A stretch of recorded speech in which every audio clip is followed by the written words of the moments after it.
Mecca Minutes. I'm Gerry Mecca, and I have a guest here today. I'll tell you all about here in a second, but just wanted to welcome you all to the first official edition of the 10-minute version of the Mecca Minutes. We, of course, did our kickoff. It was a little longer and really loved all the feedback. And, of course, we never really intended to go for an hour, but, you get Gerry Mecca and Ken Kistler together, and we just can't shut up. Hopefully won't speak too much today. In the studio with me, I have Ed Gustenhoven. I got that right? Short U, Gustenhoven. Gustenhoven. Both of them work. So. All right. And that sounds Dutch? It's Dutch. I've been told I was Dutch all my life. It's Dutch-Irish. Dutch-Irish? They have those? Believe it? That's all right. No, my mother's last name is Jaeger. But her mother's last name was Brown. So it was Irish and German, so Dutch-Irish. So I got that same. Got it. That's probably the connection. There you go. So, and I have known each other for years. We've both been in the role of Chief Information Officer and in IT and technology for the balance of our careers.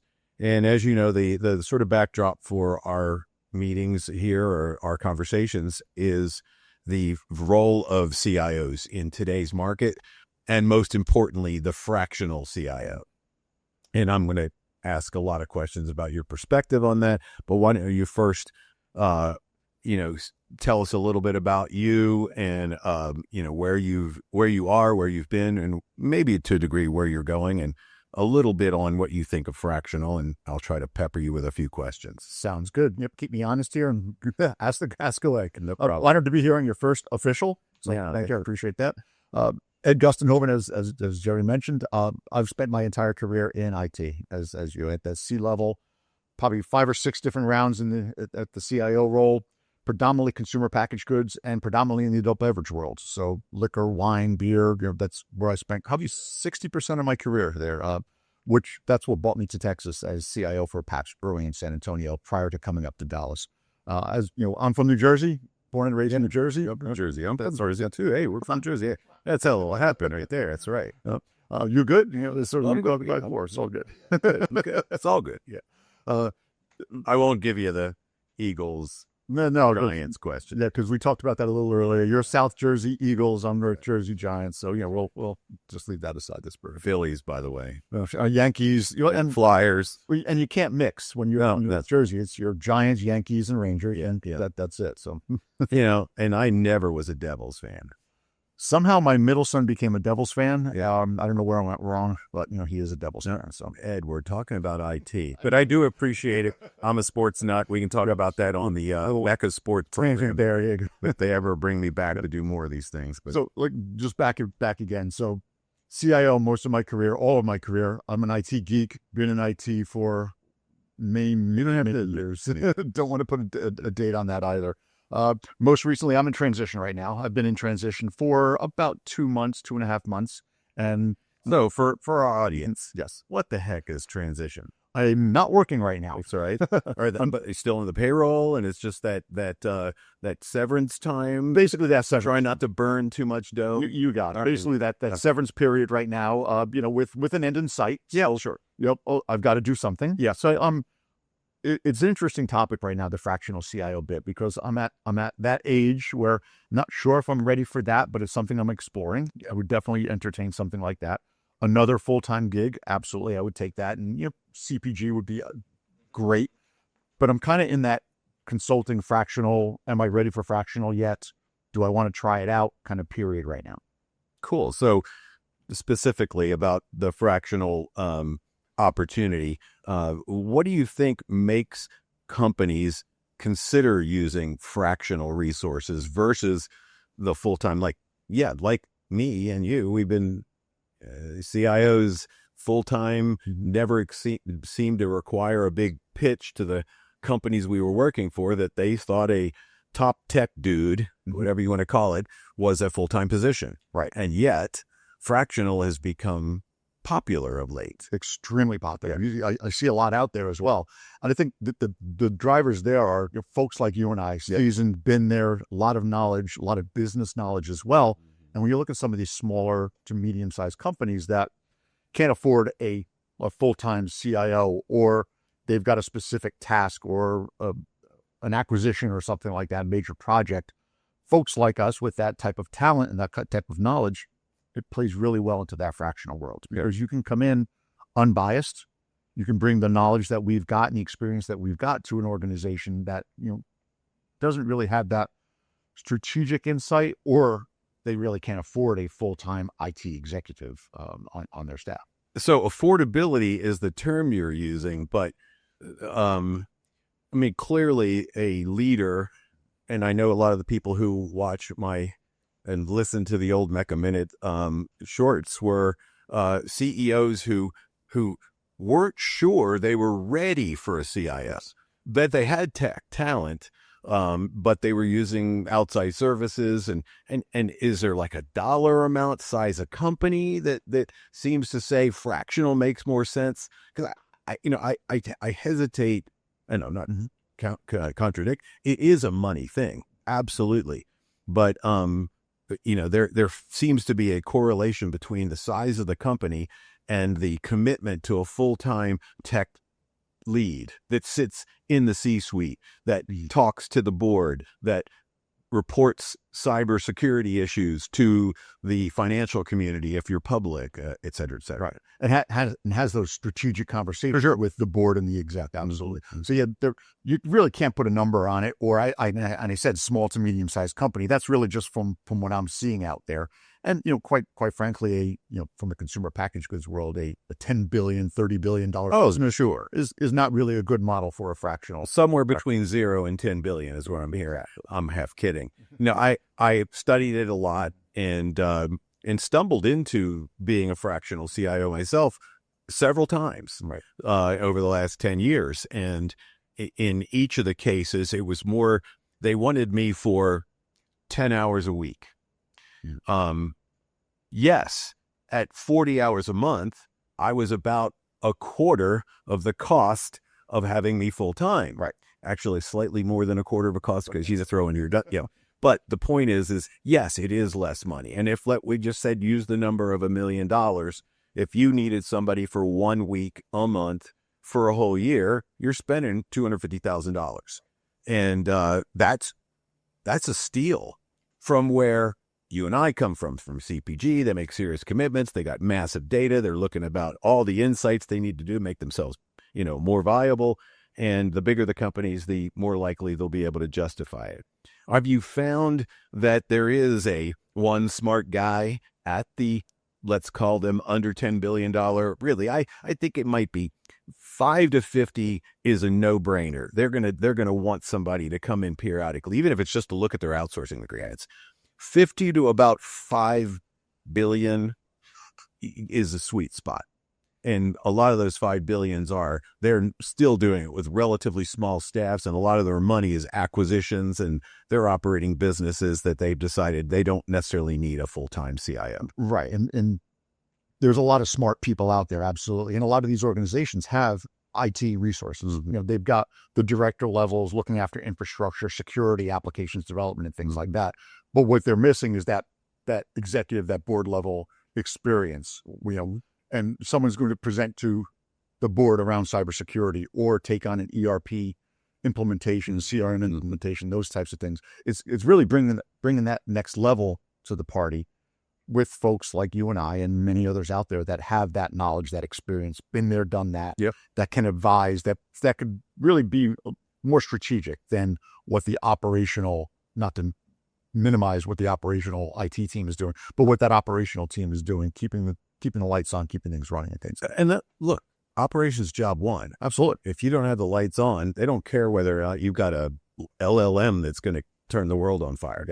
Well, maybe they do, but the point you're making, of course, is yes, there's usually some form of keep the train on the track IT function, sometimes sourced with external partners, a handful, somebody to keep an eye on it internally, typically reporting into the finance function or maybe operations. And they don't have somebody that's going to look at whether software as a service is a good idea. They don't have that strategic view. They may not look at org design. They may not think about contracts in general, insourcing, outsourcing, do it yourself, develop it, or have it shopped out. You know, and I can go on and on. Also, there's another thing I've heard, and I guess you could tell me since you're recent, there are a lot of big consulting companies who are, the term claiming is the best because I don't have any proof that it's accurate, that they actually don't think you need a CIO, that you need them to drop in for 3 months, put together a strategy and review your contracts and look at your next Microsoft licensing renewal, etc., and then disappear. But the problem is the disappearing part never happens. That's exactly what resonated. 3 months, you're probably not. It's their job to bill. Yeah. And they're not going away in 3 months. Yeah. So yeah, we don't need a CIO because we will continue to staff up and we will staff aug and we will add resources. Right. And right. 2 years later, you look back and they're still there. They're still there. You know, and what I think happens is they come in, they are impressive. They pitch directly to the CEO. They are great idea folks, not great executors, like the old commercial. I just tell you about my idea, I don't actually do it. And I'm not bagging on them because I think in many respects, they can be very illuminating when they, like you said earlier, no bias. They're not inside caught up in your politics. If you fire them, they'll get, it's the world's. But when the CEO really likes them, he can't help but crutch on them forever, potentially. Absolutely. And I didn't mean to disparage the big guy either, right? So as you said, there is a tremendous amount of value there. They bring that strategic aspect to the organization. They align with the CEO pretty easily, right? And often I've seen it be the CIO is of one ilk and the company's going in another direction, and they don't see that current CIO as the future. They may not overtly say that to him, which can be frustrating for those in the job. They find out later that consulting company came on that says, we're going to completely outsource everything. And you've been a guy who's maintained a huge infrastructure shop and great relationships with all of your data center providers. And suddenly that entire value proposition's out the door because the company's strategy has changed. I, of course, always argue then that means that person's not a CIO. And why I bring that up, and this is my soapbox moment for a minute, there are CIOs and then there are guys and gals that have good tech capability or maybe good biz and relate to the tech quite well, but they've really never been there. Right. And they get promoted almost like the Peter principle, or what's the other thing? And talk about walking in with self-doubt. You put somebody in a position, and often they're in dead man's shoes, meaning they're just you're set up. That's right. Unfortunately. And I hate that, but I also believe that there's got to be some initiative. I remember old Charlie failed. Charlie, that wasn't fair. He's been around. He was sort of the father of the CIO role. And he always said that our biggest job is to be able to talk business, not be in there with the latest bits and bytes. And AI is important to understand, but AI is only important to understand is the extent of the value it brings to the business. And there are a lot of very good technical people who should be taken under a wing, should be going through like this CXO classes that are out there that you can go sort of get initiated into the business strategy. But if you're not sitting at the table when the company is deciding on the next direction, then you're not the CIO. CIO, agreed. And I've gotten into this. I've posted plenty of it. The C-suite should be really 4 seats. And this is CEO, CFO, COO, and CIO. Absolutely. Now, you could say CISO, but in my opinion, that you could say chief, cook and bottle washer. You can make C's for all kinds of C's, but the reality is the business needs to be understood by I've seen super technical CEOs who might argue I really don't need a CIO because I know CE.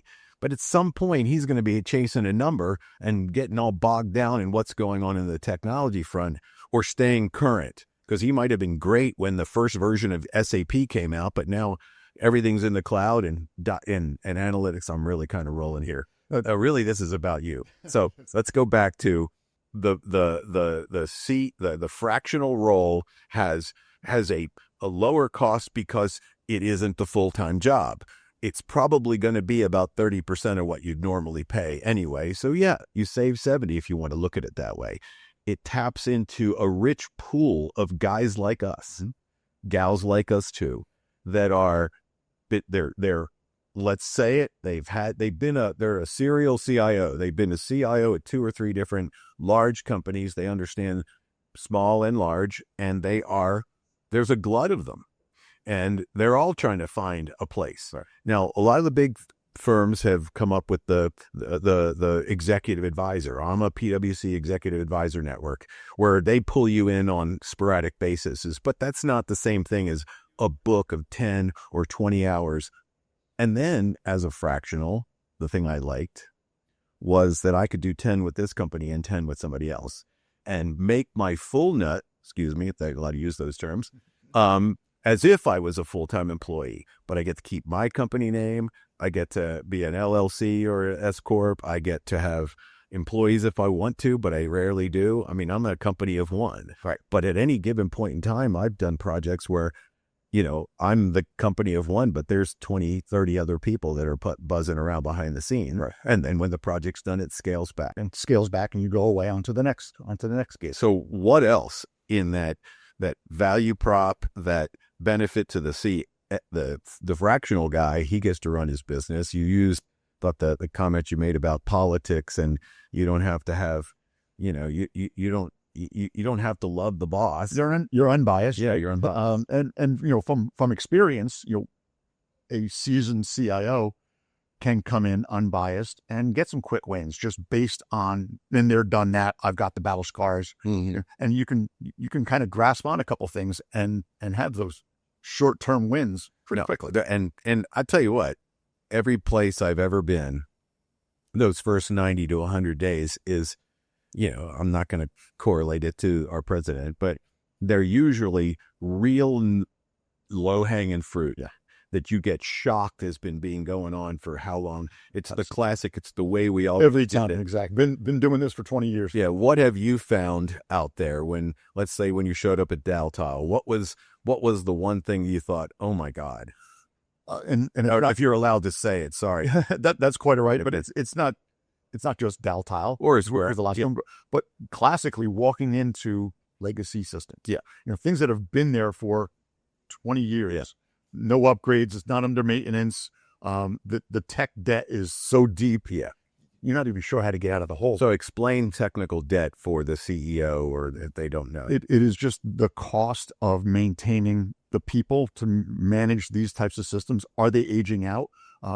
Is it an RPG system that every single person you've got running RPG or supporting your RPG system is 60, 65 years old and about to retire? Yeah. So there's a huge need there. It's the infrastructure. Yeah. It's the backups. It's the lack of, or the risk of, security, and not being able to properly secure these types of legacy environments. Mm-hmm. It's the training around there, and it's really just all the technical debt that goes with maintaining this legacy system. Now, it doesn't come in the form of a note you're paying, but you could kind of say, as it grows in its concept, you could add up all the dollars you're spending against it, and it's dead, and it's never going anywhere unless you make what? The investment to change it or upgrade it. Exactly. And that's a difficult, proposing, okay, it's going to cost us X millions of dollars to make the change.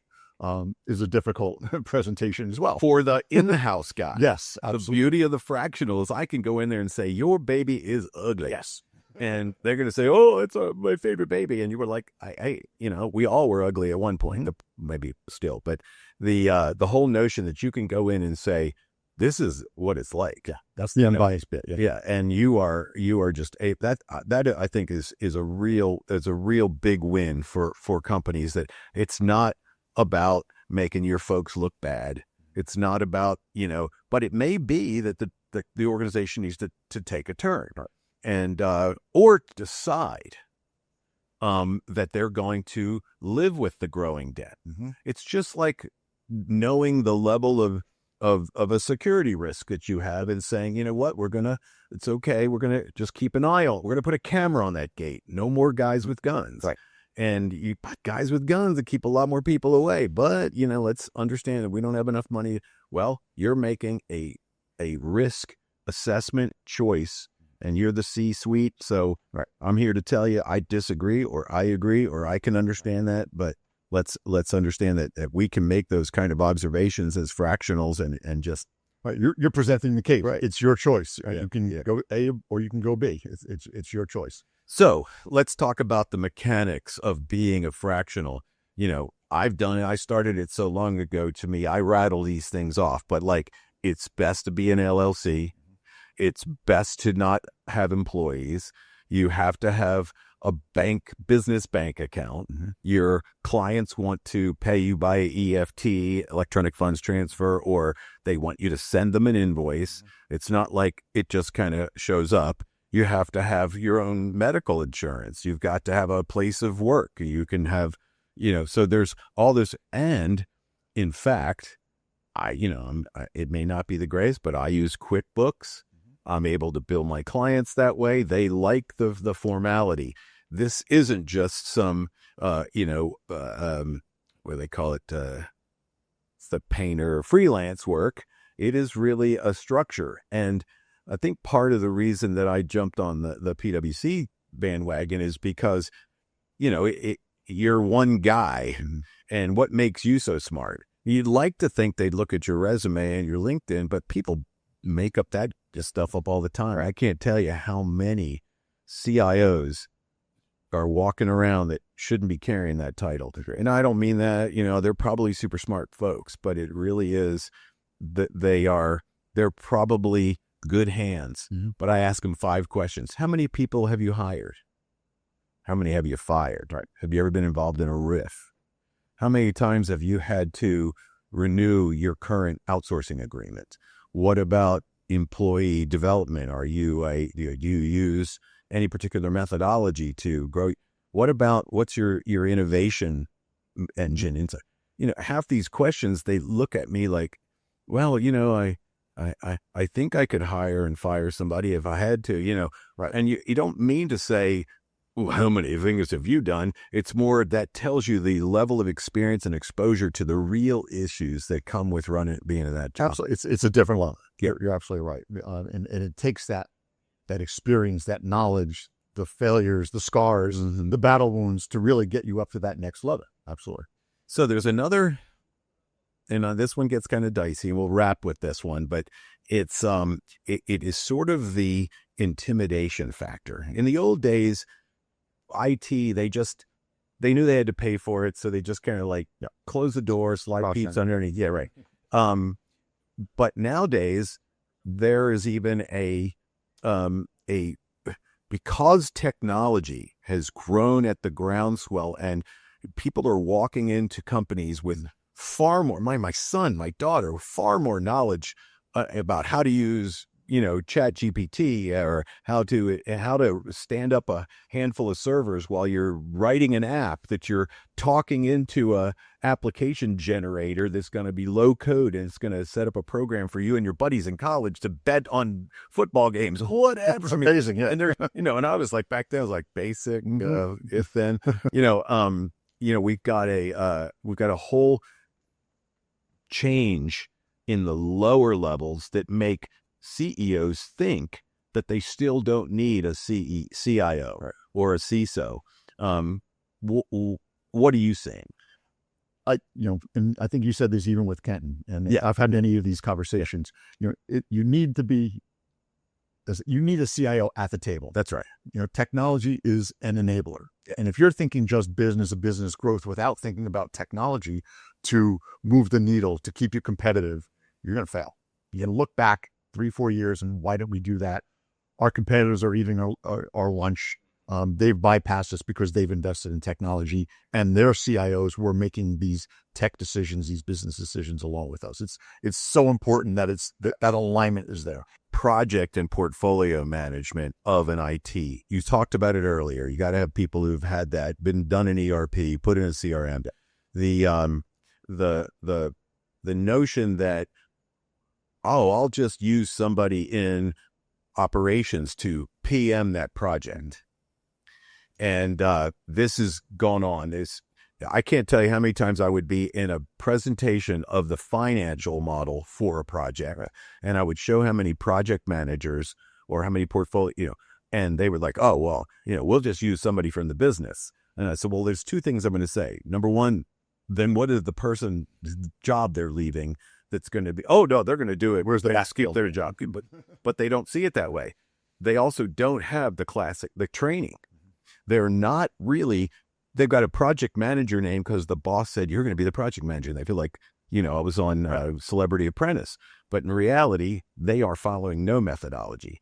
IT, it is buttoned up. And sure, Agile's cool, but Scrum is on its way out. There's all sorts of things going on in the world that make project management a dynamic piece. And it's not just something that people pick up in their spare time. It's not just using Microsoft Project. Right. But I love the notion of pulling members of the business into my IT. That's how I got into IT. Yeah, absolutely. I mean, I was in sales. Mm-hmm. You're surprised, but the company needed to put in a CRM, and so I became the project lead on our CRM. And then they asked me after I did the project, it was so successful. Hey, we're now deciding to have a full-time CIO. Are you interested? It's like, sure, I'm in. That's awesome, and that's how it started for me.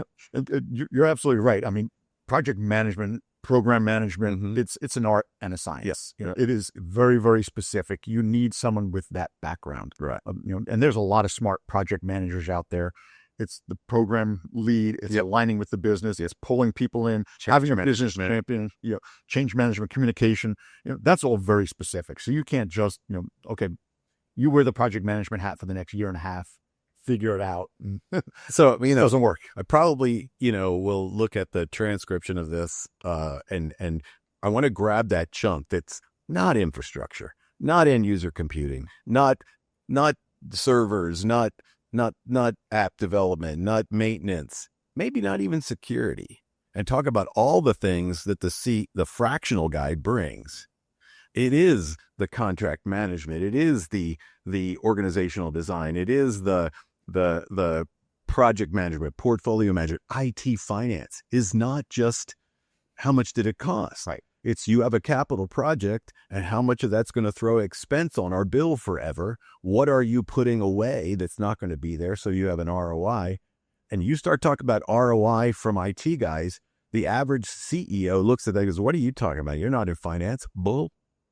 BS. Mm-hmm. Caught myself, Katie. It's good. All right. So, okay. So kind of just put this, in a box. So again, this is the Mecca Minutes. I am a fractional CIO by accident.